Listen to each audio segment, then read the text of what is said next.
guidance of Parliament about security.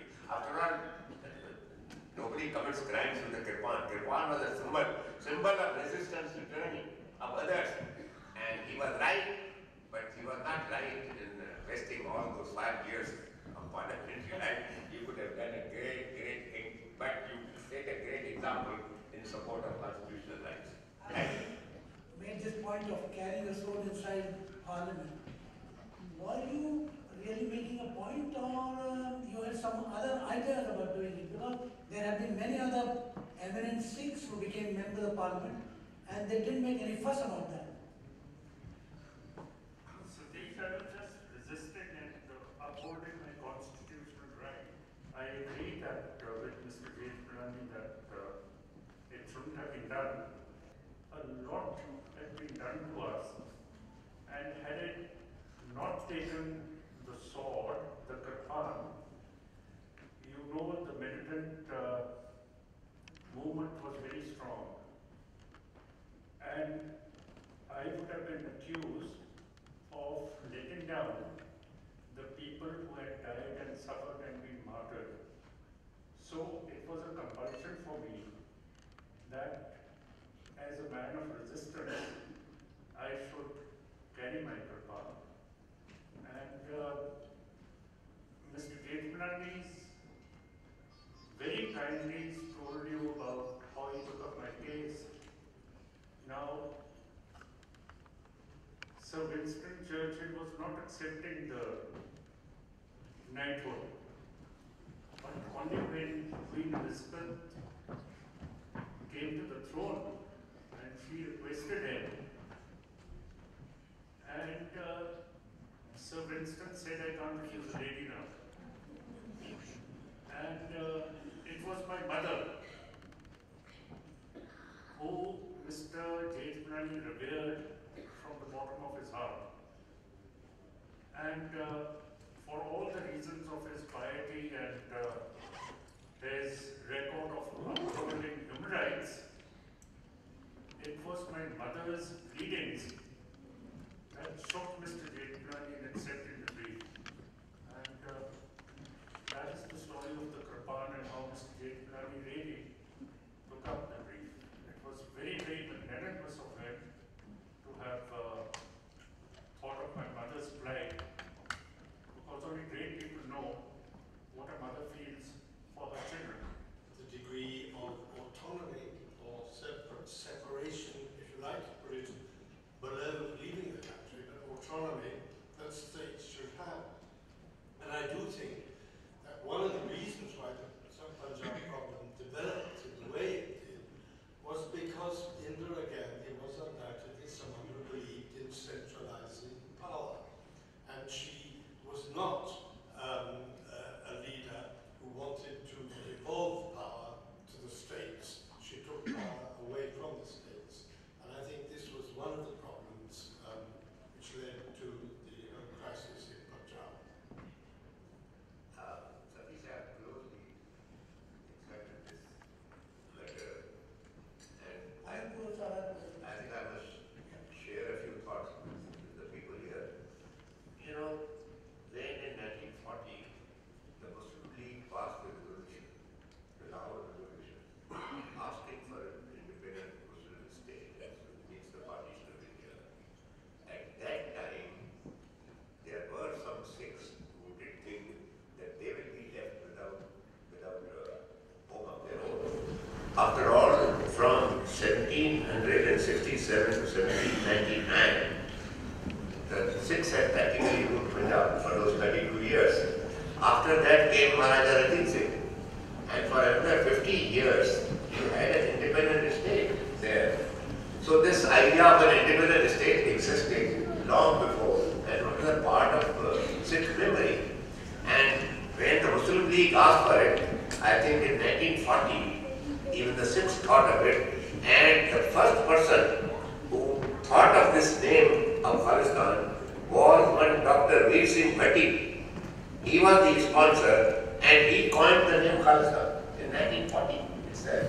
And in 1946, these STCP or whatever you call it, Sikh Parliament, in 46, before partition, and thought of an independent state for the Sikhs. But after the partition came, Punjab was practically a state in which the Sikhs were predominant, at least in one or two districts. But then the state ultimately divided Punjab into Haryana, so taken away the Hindu majority and made it practically a Sikh majority state. So the demand of Khalistan really did not survive for long. But in 1971, I find that one Mr. Simranjit Singh Mann, he traveled to the United States and he placed an advertisement in the New York Times. And I'm told that he earned millions of dollars from the Sikh diaspora in the name of Khalistan. He repeated it in 1980 in London and again earned a lot of money. But I think it was really a money-making idea.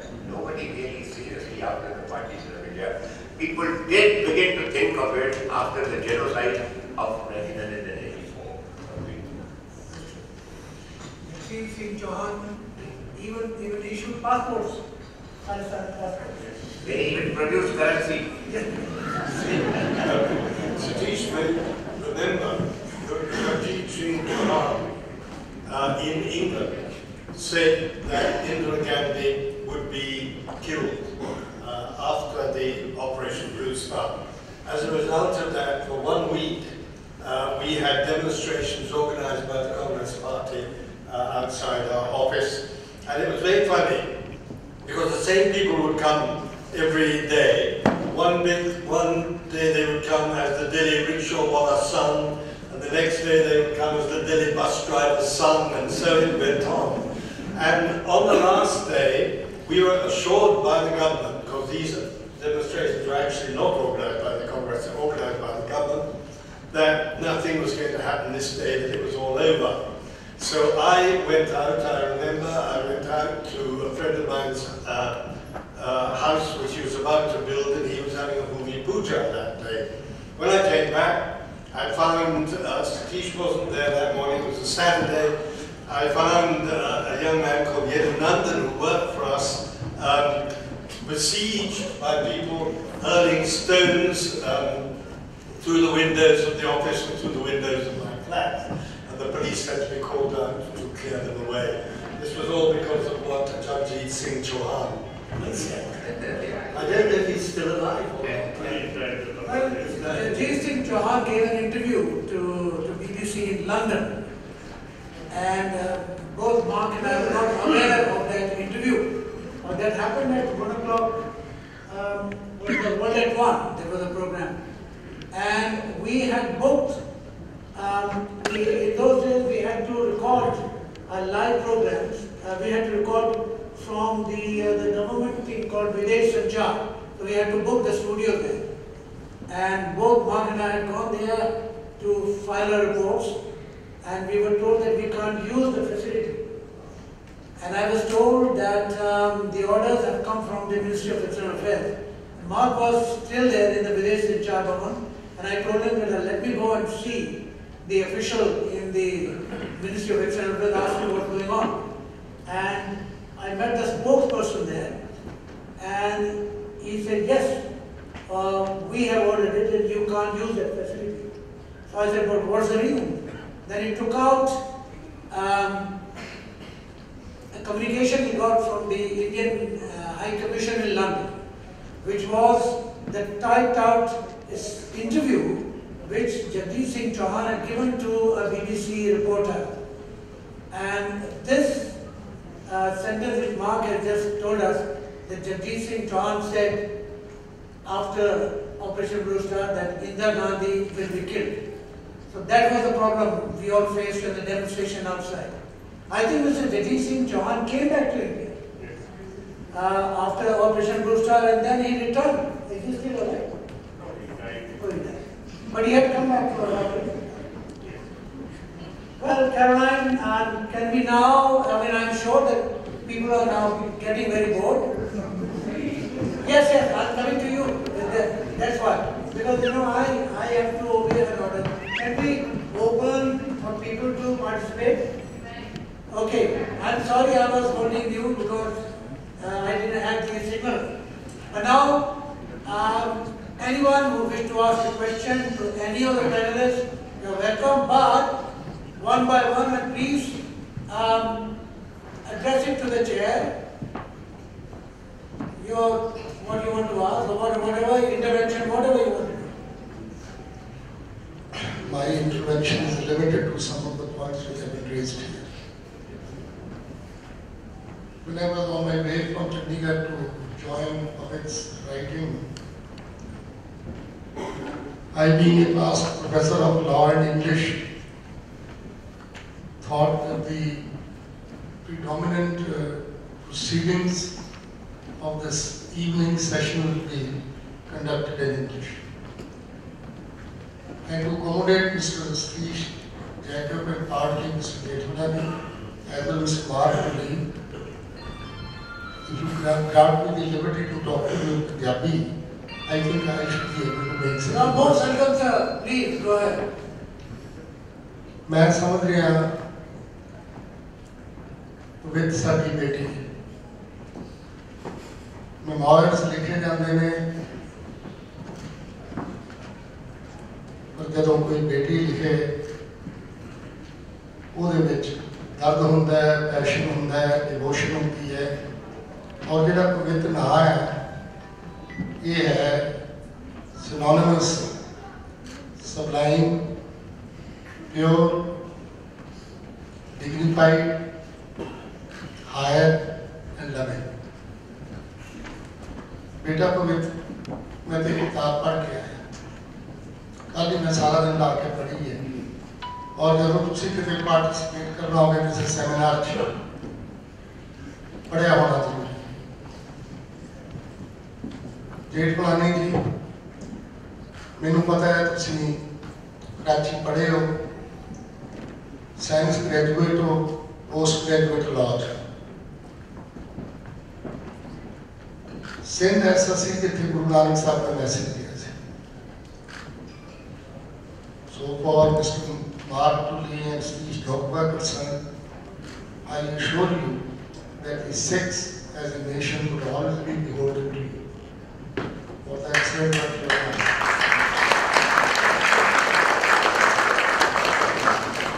एक छोटा जिहा मैं तो पुत्र फिर गया सी उन्होंने पूछे किधर तक बैठे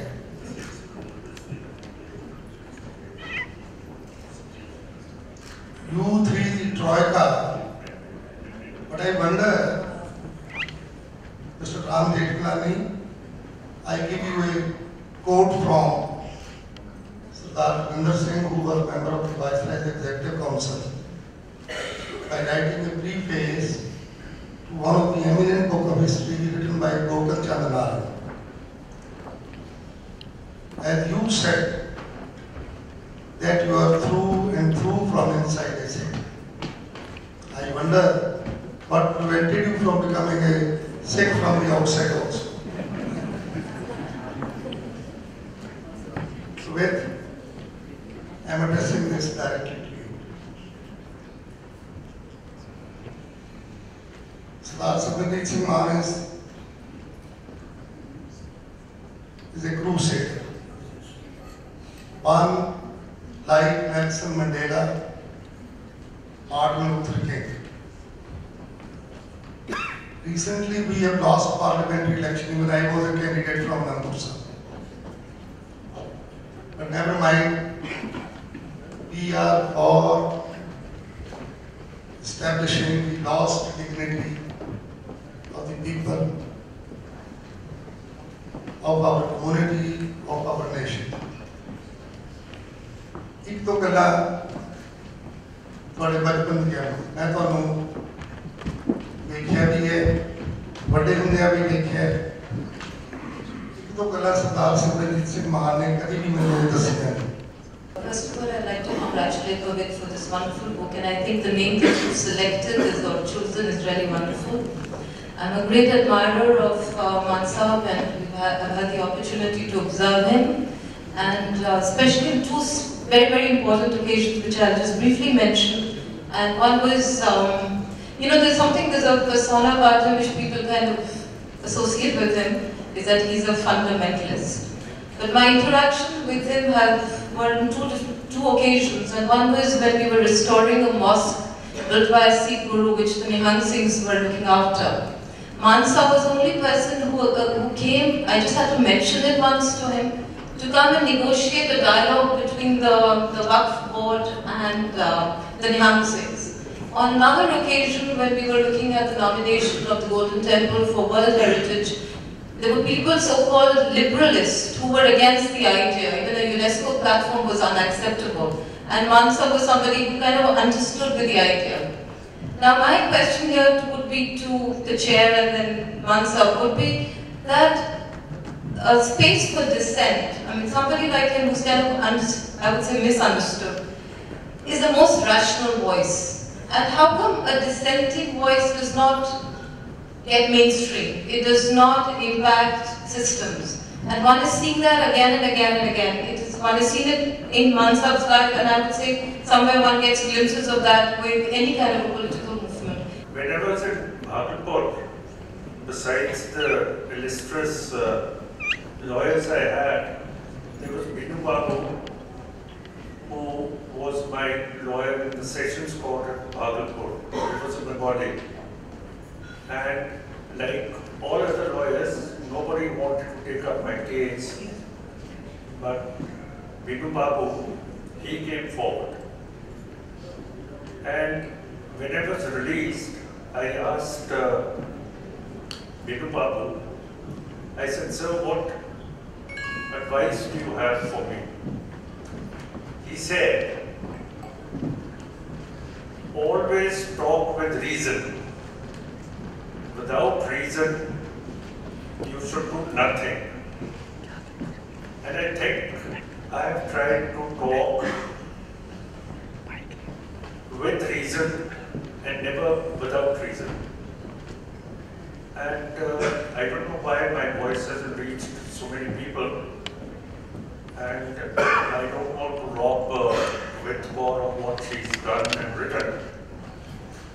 This is the story of Pavit Kaur and the sufferings of families that happened during that period.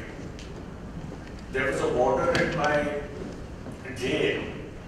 They were not allowed to speak to me. But one day he said, they used to call me Man Babu.